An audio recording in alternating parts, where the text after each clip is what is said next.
el tema climático. Hemos vivido, yo creo que los 2 años más calurosos de los que se tenga memoria en las últimas 5 décadas, me atrevo a decir.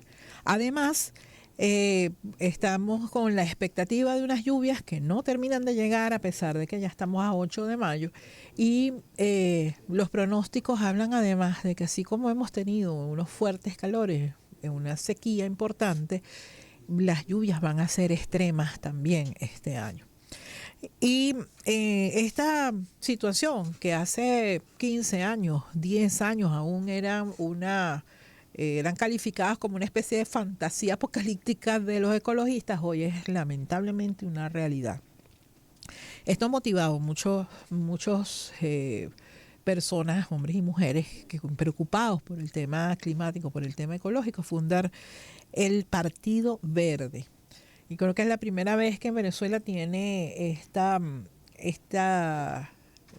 digamos, esta idea del ecosocialismo, una concreción real. Europa tiene décadas ya con partidos dedicados a estos temas, pero ¿por qué en este momento y qué aporta el Partido Verde que ha postulado a Nicolás Maduro para las elecciones presidenciales del 28 de julio? Vamos a hablarlo con su coordinador, Eric Rangel, que ya lo conocemos, hace años fue ministro de ecosocialismo, tuvo otras responsabilidades de las cuales estábamos hablando y vamos a comentar también. Es además doctor en ecología y profesor universitario. Eric, siempre es un gusto tenerte en nuestro programa. Hola Esther, bueno, saludos a tus usuarios y usuarias. Bueno, comencemos por nuevamente hablar de esa motivación que tuvieron ustedes para fundar el Partido Verde. Me parece importante destacarlo. Sí, Esther, nosotros venimos de la militancia en el sector ambiental hace muchísimos años, yo desde muy niño, y otros compañeros en diferentes momentos y generaciones.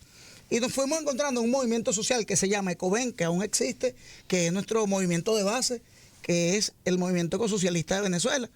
Y en este movimiento nos fuimos haciendo alianzas con apicultores, con campesinos, con indígenas, con trabajadores de todos los niveles, porque el tema ya es más sentido, cada vez más la gente lo asume, más propio. Bueno, ya no es simplemente una alerta, es una realidad que estamos viviendo todos. Exactamente, Esther, y ya no es algo de los ecologistas, es un asunto de la vida. Y allí montamos luego esta propuesta, una plataforma política. Dijimos, bueno, todo movimiento tiene un tope. El movimiento siempre anda denunciando, siempre anda formando, movilizándose, pero cuesta mucho de los movimientos sociales transformar. Porque eso lo hacen entonces los políticos, el poder político. Y nosotros dijimos, no, nosotros tenemos que trascender.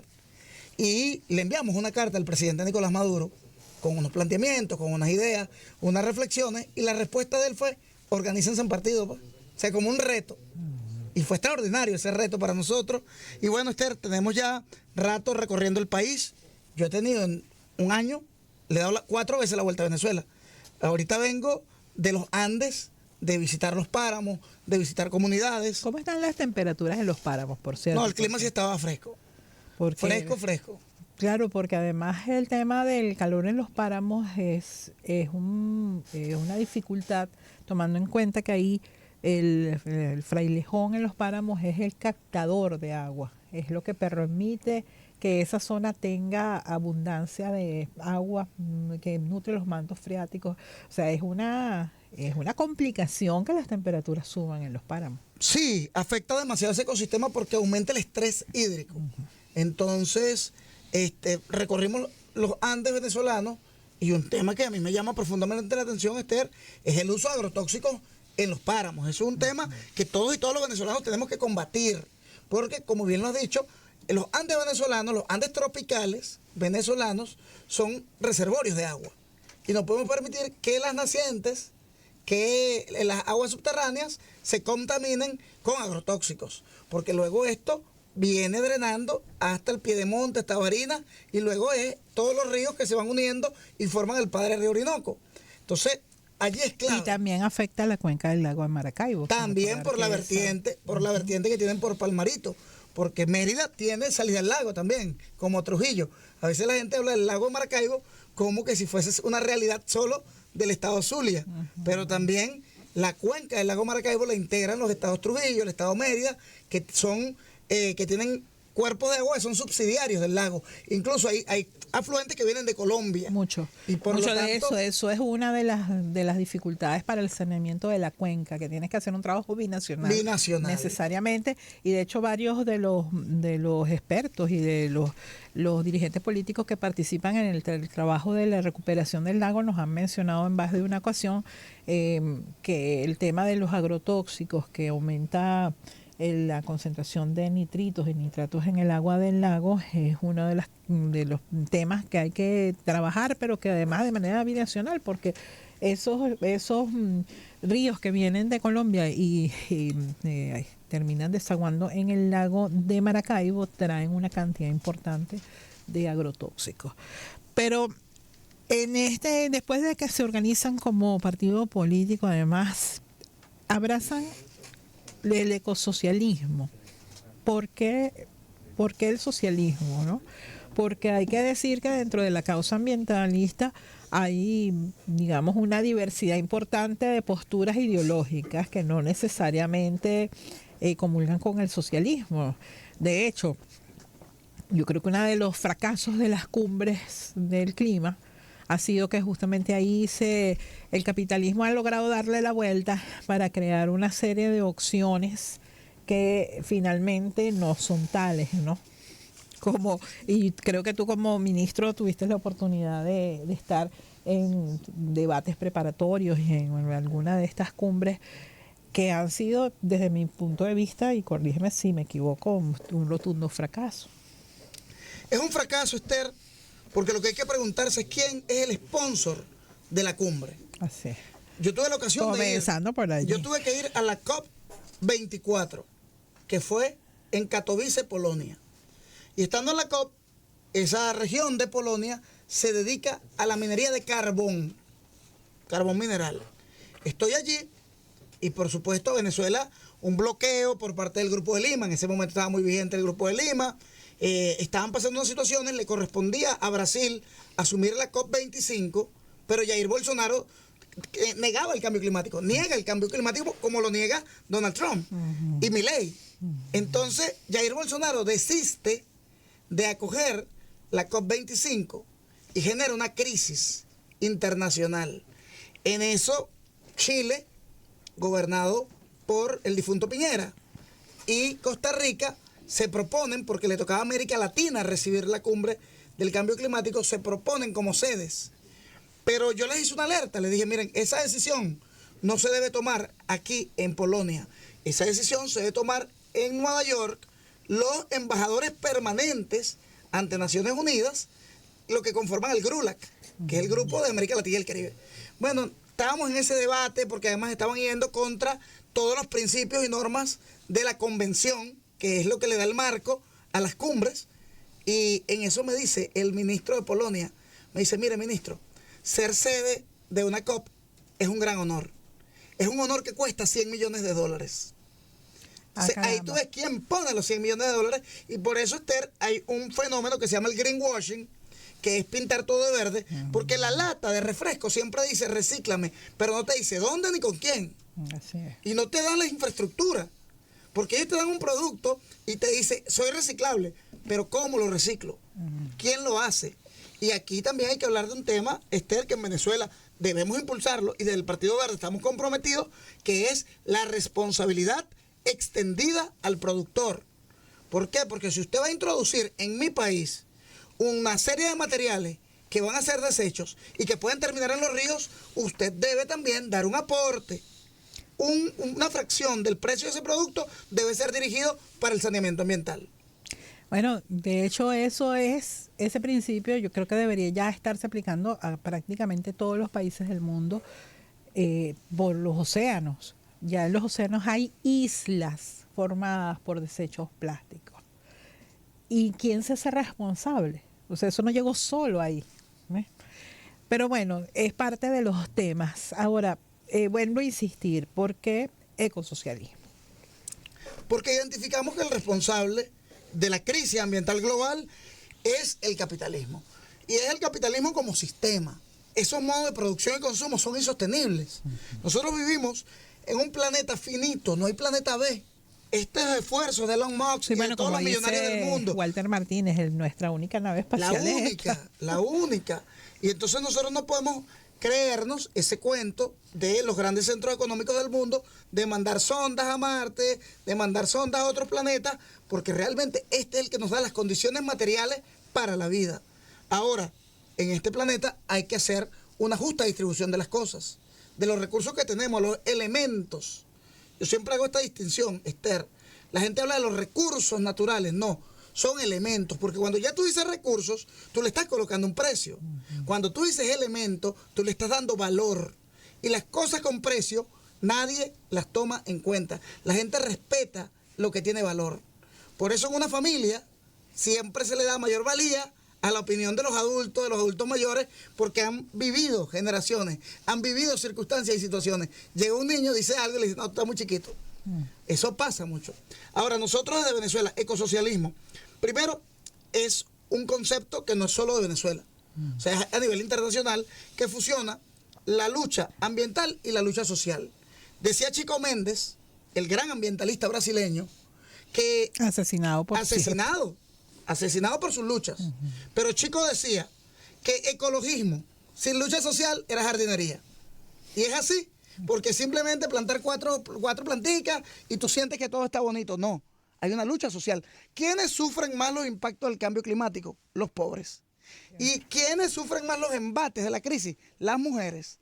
Entonces, el cambio climático, la emergencia climática, tiene rostro de mujer, tiene rostro de pobreza, y hay un concepto nuevo, Esther, que nosotros queremos posicionarlo en Venezuela, porque no lo estamos viendo, pero ya está pasando. Los desplazados climáticos. Sí, todos, cientos de miles de personas. Un fenómeno que además tampoco es nuevo. Fíjate que en Brasil, desde hace mucho tiempo, décadas, el nordeste de Brasil ha sido una de las zonas de migración masiva, porque cada año se acentúan las sequías. Y con la situación de devastación de la selva amazónica, que ha crecido los territorios de sabanas sin vegetación, más todavía. O sea, estamos hablando que tiene Brasil décadas con millones de personas que se van del nordeste hacia el centro, el sur de Brasil, porque son desplazados climáticos.